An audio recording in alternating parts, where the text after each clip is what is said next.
Hello everyone.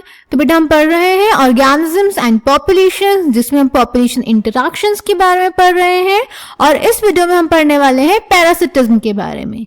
Parasitism वो population interaction है जिसमें एक ऑर्गेनिज्म पैरासाइट की तरह बिहेव करता है और दूसरे ऑर्गेनिज्म दैट इज होस्ट की बॉडी पे रहता है, उससे न्यूट्रिशन ऑब्टेन करता है और उसको हार्म करता है।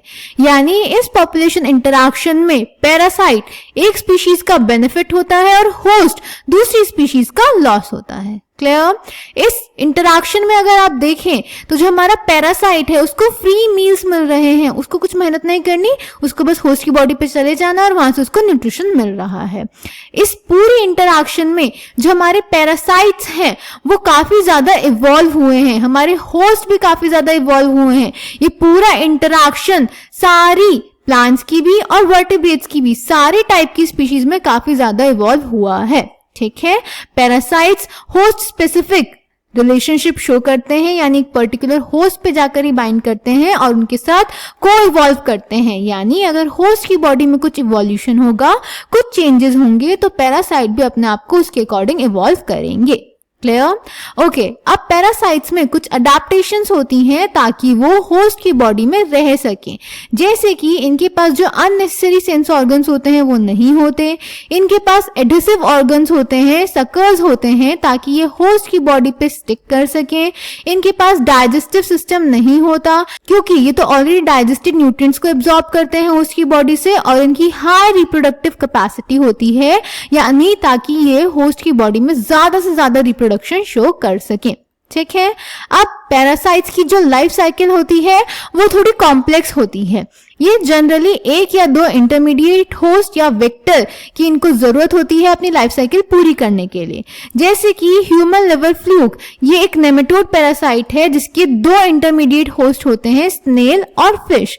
साथ ही साथ मलेरियल पैरासाइट के बारे में हम ऑलरेडी पढ़ चुके हैं ह्यूमन हेल्थ एंड डिजीज में।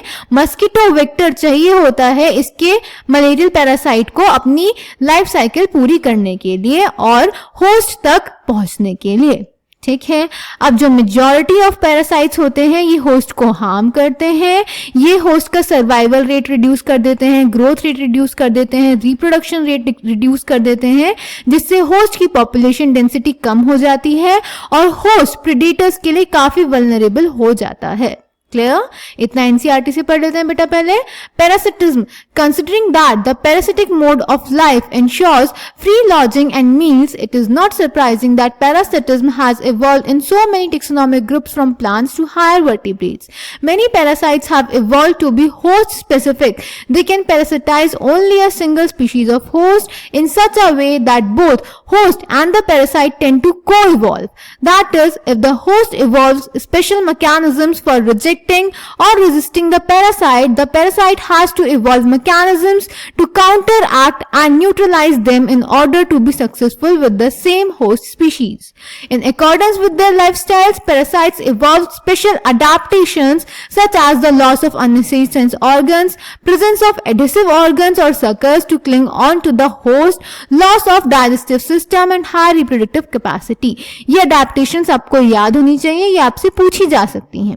The life cycles of parasites are often complex, involving one or two intermediate hosts or vectors to facilitate parasitization of its primary host. Primary host बेटा वो host होता है जिसमें parasite infection cause करता है, और intermediate और secondary host वो होते हैं जो इसको चाहिए होते हैं parasitization के लिए।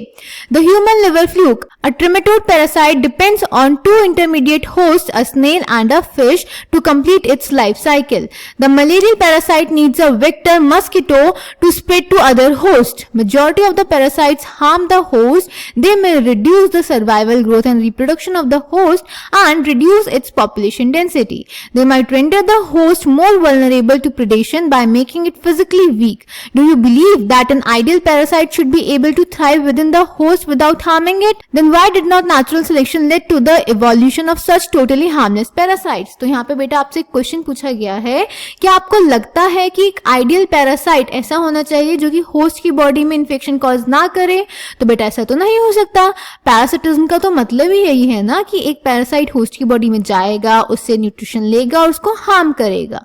तो ऐसा पैरासाइट या ऐसा ऑर्गेनिज्म जो होस्ट को हार्म ही नहीं कर रहा, उसको हम पैरासाइट तो नहीं बोलेंगे, और इसी वजह से नेचुरल सिलेक्शन में ऐसे पैरासाइट सेलेक्ट नहीं होते। क्लियर? चलिए नेक्स्ट, पैरासिटिज्म। बेटा पैरासाइट दो टाइप के होते हैं, एक्टोपैरासाइट, एंडोपैरासाइट। एक्टोपैरासाइट जो होस्ट की बॉडी पे एक्सटर्नल सरफेस पे रहते हैं, और एंडोपैरासाइट जो होस्ट की बॉडी के अंदर डिफरेंट ऑर्गन्स में जैसे लिवर, किडनी, लंग्स और आरबीसीज में रहते हैं। ठीक है, एग्जाम्पल्स एक्टोपैरासाइट के लाइस ह्यूमंस में, टिक्स डॉग्स में, कोपॉड्स मरीन फिशेस में, कस्क्यूटा दूसरे प्लांट्स में। कस्क्यूटा के बारे में याद रखेंगे, इसके पास क्लोरोफिल और लीव्स नहीं है, पहले हुआ करते थे बट इवोल्यूशन में वो लॉस हो गए हैं। ठीक है, देन जो हमारे एंडोपैरासाइट्स होते हैं ज्यादा कॉम्प्लेक्स लाइफ साइकिल शो करते हैं और एक्सट्रीम स्पेशलाइजेशन शो करते हैं।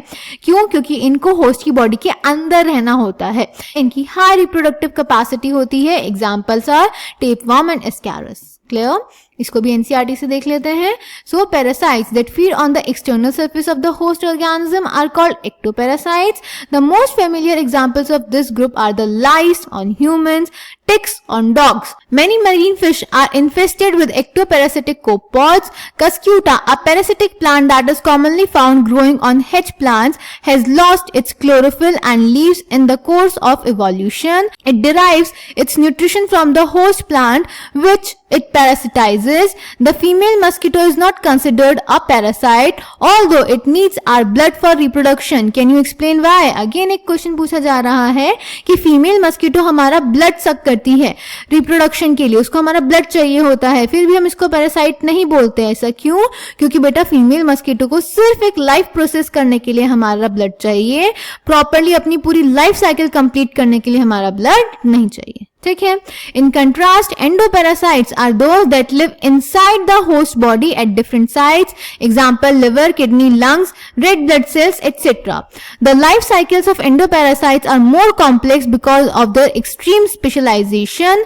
There morphological and anatomical features are greatly simplified while emphasising their reproductive potential. ठीक है, तो इनके मॉर्फोलॉजिकल और एनाटॉमिकल फीचर्स सिंपल होते हैं और रिप्रोडक्टिव पोटेंशियल ज्यादा होता है।